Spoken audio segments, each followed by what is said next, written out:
Hello प्यारे नन्हे Munro, आप सभी का स्वागत है हमारे इस एजुकेशनल यूट्यूब चैनल में जिसका नाम है जिज्ञासा ऑर्बिट। आज हम पढ़ने वाले हैं लेसन 11। कौन सा लेसन 11?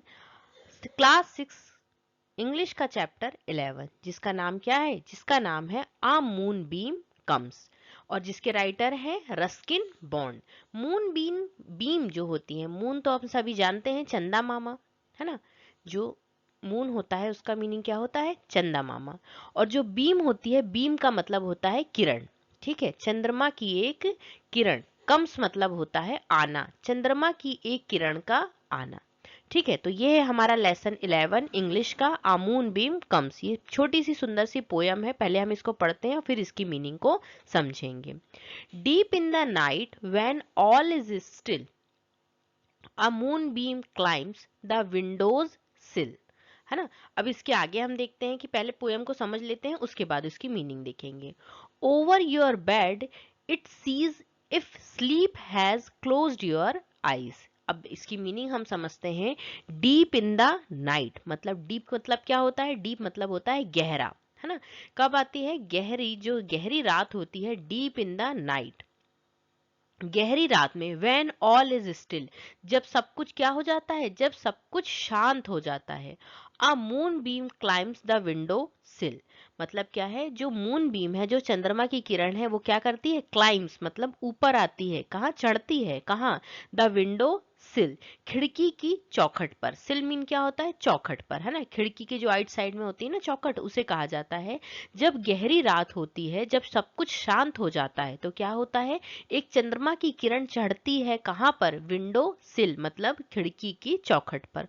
ओवर योर बेड मतलब आपके बिस्तर के ऊपर। If sees sorry it sees if sleep has closed your eyes, और वो क्या देखती है? वो ये देखती है कि क्या नींद ने आपकी आंखें बंद कर दी हैं। If sleep has closed your eyes, की नींद ने आपकी आंखें क्या कर दी हैं? बंद कर दी हैं। अब नेक्स्ट हम देखते हैं।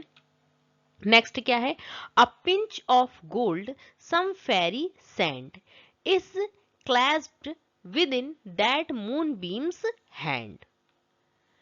You are not asleep, it comes tiptoe on gentle feet to touch your eyes with golden beams and takes you to the land of dreams. A pinch of gold, a pinch of gold का meaning क्या होगा? Pinch meaning होता है चुटकी, है ना, एक चुटकी सिंदूर। तो लेकिन यहाँ एक चुटकी सिंदूर नहीं है, यहाँ क्या है? अ पिंच ऑफ गोल्ड, एक चुटकी सोना। ठीक है। सम फेरी सैंड, कुछ परी रेत। ठीक है।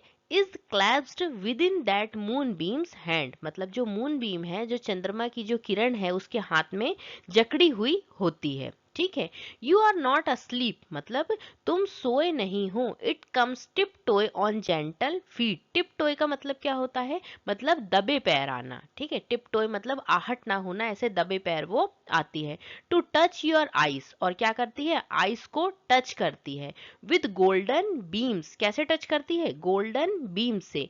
And takes you to the land of dreams, और आपको कहाँ ले जाती है? लैंड ऑफ ड्रीम्स मतलब सपनों की दुनिया में आपको ले जाती है। तो ये एक छोटी सी सुंदर सी पोयम थी जिसके राइटर कौन है? रस्किन बॉन्ड है। और इसकी हमने मीनिंग समझी है, पोयम को भी अच्छे से पढ़ा है। नीचे क्या लिखा हुआ है? Rich for the moon because if you don't make it you will land among the stars. इसका मीनिंग ये है, रीच फॉर द मून मतलब हमें क्या है? चंद्रमा तक पहुंचना है। बिकॉज क्योंकि, if you don't make it मतलब अगर आप ऐसा नहीं करोगे, अगर आप चंद्रमा तक नहीं पहुंचोगे, it you will land among the stars मतलब क्या है? आप सितारों की दुनिया में पहुंच जाओगे। इसका मतलब ये है, देखिए इसका मतलब हम इस तरीके से ले सकते हैं कि चंद्रमा तक पहुंचो मतलब चांद एक है ना, तो हमें वहां तक पहुंचना है। और स्टार्स कितने हैं? स्टार्स बहुत सारे हैं। ठीक है। तो हमें कहाँ जाना है? बहुत सारों के बीच में जाना है, यहाँ जहाँ जो एक अकेला है उसके पास जाना है ना। तो इसकी हम इस तरीके से मीनिंग समझ सकते हैं। अब हम स्टार्ट करते हैं हमारे एक्सरसाइज क्वेश्चंस को। Our first exercise is listen and repeat मतलब आपको क्या करना है? सुनना है और उसे दोहराना है। तो ये हमारे पास एक टेबल है जिसमें कुछ वर्ड्स दिए हुए हैं। First one is night, fight, might और राइट। ठीक है। ये क्या है? राइमिंग वर्ड्स लग रहे हैं। सिल, बिल, हिल, फिल। स्लीप, डीप, सीप, कीप, गोल्ड, होल्ड, सोल्ड और बोल्ड, है ना। तो इसमें से हम कुछ वर्ड्स की जो टिपिकल है उनकी मीनिंग देख सकते हैं। जैसे नाइट, नाइट का मीनिंग हम सभी को पता है क्या होता है, रात। फाइट का मीनिंग क्या होता है, झगड़ा करना। माइट, माइट का मीनिंग ये होता है कि शायद ऐसा हो सकता है। और राइट, राइट का मीनिंग होता है सही। जब हम राइट और रॉन्ग वाली बात करते हैं तब यहाँ पर राइट का मीनिंग क्या होता है, सही। और एक राइट का मीनिंग और होता है जो क्या बताता है, हमारे अधिकार। ठीक है, एक ही वर्ड्स के मतलब हम जिस सेंस में इसका यूज करते हैं वो इसका मीनिंग निकलता है। तो यहाँ राइट का मीनिंग क्या है, सही। सिल, सिल का मीनिंग क्या होता है, सिल का मीनिंग होता है चौखट पर या फिर दहली पर। ठीक है, चौखट पर या फिर कहाँ पर बोलेंगे, दहली पर, दहलीज बोलते हैं ना जो। फिर बिल, बिल का मीनिंग तो बिल ही होता है। हिल, हिल मीन्स होता है पहाड़ी। ठीक है, फिल, फिल मीन्स होता है क्या, भरना। जो हम फिल इन द ब्लैंक्स करते हैं, मैंने कई बार बताया कि फिल की मीनिंग क्या होती है, भरना। स्लीप का मीनिंग होता है सोना। ठीक है, सोना। अब यहाँ पर कौन सा सोना, स्लीप वाला सोना, पहनने वाला सोना नहीं। डीप, डीप की मीनिंग क्या होती है, डीप मीन्स होता है गहरा। अब सीप, सीप का मीनिंग होता है रिसना। मतलब जब कोई चीज क्या होता है, जैसे धीरे धीरे टपकती होती है ना किसी चीज से, तो हम उसे क्या कहते हैं, रिस रही है ये, तो उसे क्या कहते हैं, सीप कहते हैं। कीप, कीप की मीनिंग होती है रखना, किसी चीज को रखना। ठीक है, गोल्ड, गोल्ड का मीनिंग क्या होगी, सोना। ठीक है, अब देखिए यहाँ पर ये भी सोना, ये भी सोना, तो इसे हम यहाँ क्या लिख देते, इसे हम लिख देते नींद। तो अब आपको ये याद रहेगा कि नींद वाला सोना यहाँ पर। ठीक है, होल्ड, होल्ड का मतलब होता है पकड़ना। मतलब हम जैसे किसी को बोलते हैं ना, होल्ड पे रहो, है ना, तो उस तरीके से। और सोल्ड, सोल्ड का मतलब होता है बिका हुआ या फिर बेचना। ठीक है, सेल मतलब बेचना और सोल्ड मतलब बिका हुआ। बोल्ड, बोल्ड का मीनिंग क्या होगा, बोल्ड ही होगा। ठीक है, तो आई होप आपको ये वर्ड्स भी समझ में आए होंगे और इनकी मीनिंग भी समझ में आई होगी। अब हम देखते हैं नेक्स्ट एक्सरसाइज। नेक्स्ट एक्सरसाइज है find the rhyming words from the poem. हमें क्या करना है, पोयम से जो वर्ड्स दिए हुए हैं उनके राइमिंग वर्ड्स। राइमिंग वर्ड्स मतलब क्या होते हैं, जैसे हिंदी में अगर हम देखें तो सोना, खोना। ठीक है, लास्ट में क्या आ रहा है, देखिए नाना आ रहा है ना। Hand, band. ठीक है, तो ये पढ़ने में कैसे लगते हैं, राइम लगती है, इनमें पोएम जैसे लगते हैं। तो वो वर्ड्स हमें देखने हैं, तो देखते हैं हम कौन कौन से वर्ड हैं। स्टिल, सैंड और बीम्स, है ना। तो ये क्या करना है, आपको पोएम में सर्च करना है। देखिए हम यहाँ बता दे रहे हैं, सैंड में क्या आ सकता है, सैंड का हो सकता है हैंड्स, ये हमने पोएम से ही लिया है।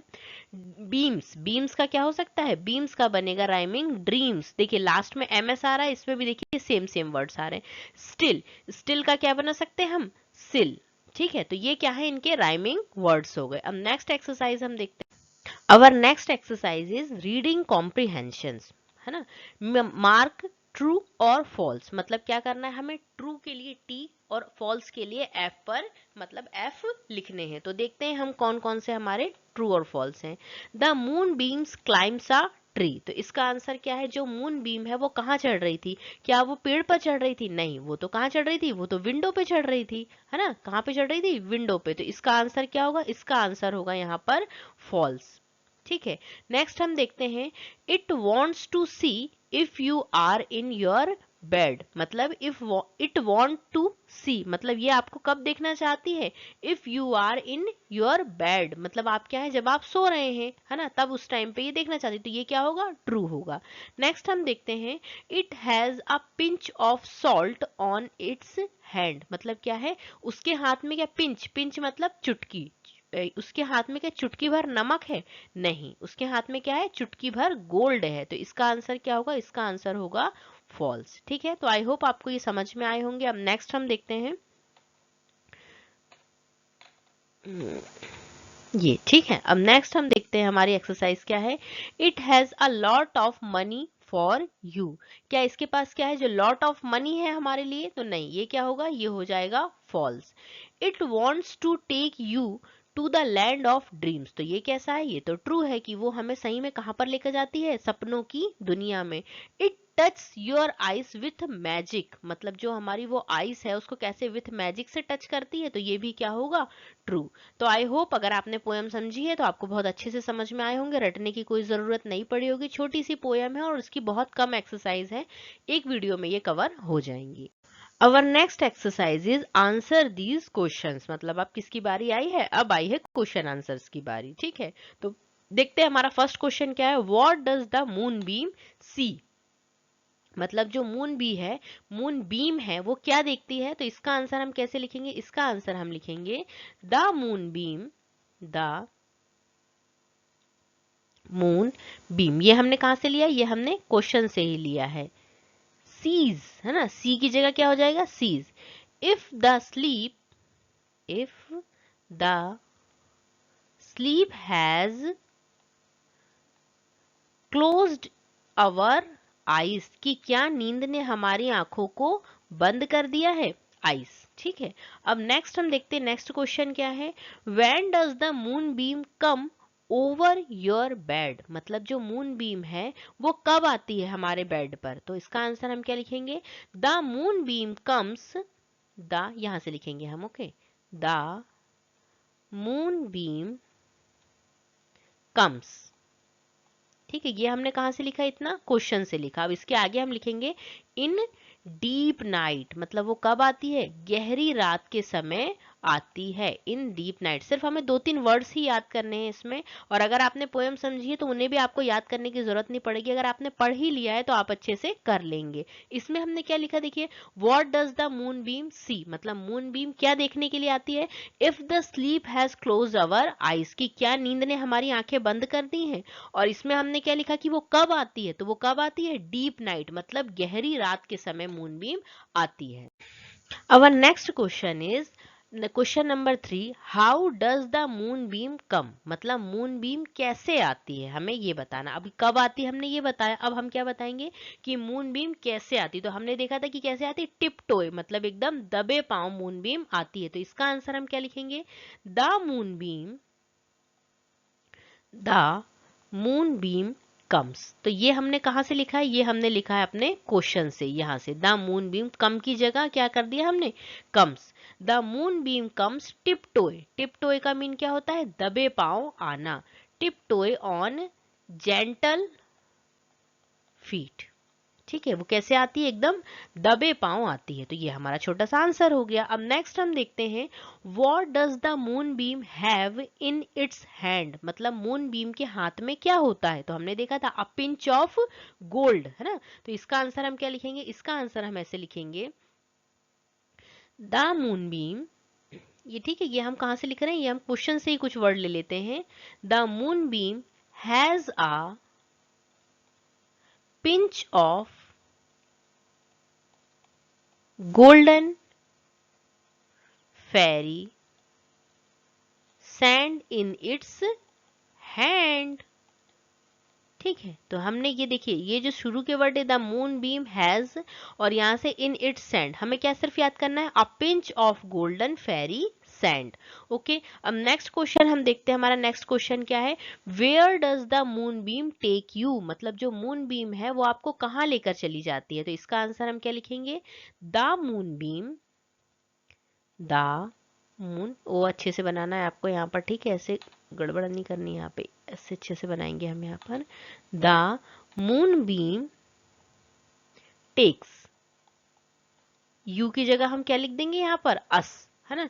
The moon beam take us, कहाँ लेके जाती है, takes us to the land of dreams, मतलब हमें कहाँ लेकर जाती है, वो सपनों की दुनिया में लेकर जाती है। तो आई होप आपको सारे क्वेश्चंस के आंसर अच्छे से समझ में आए होंगे, और आपको इसे रटने की जरूरत नहीं पड़ेगी अगर आपने इसे समझा है तो।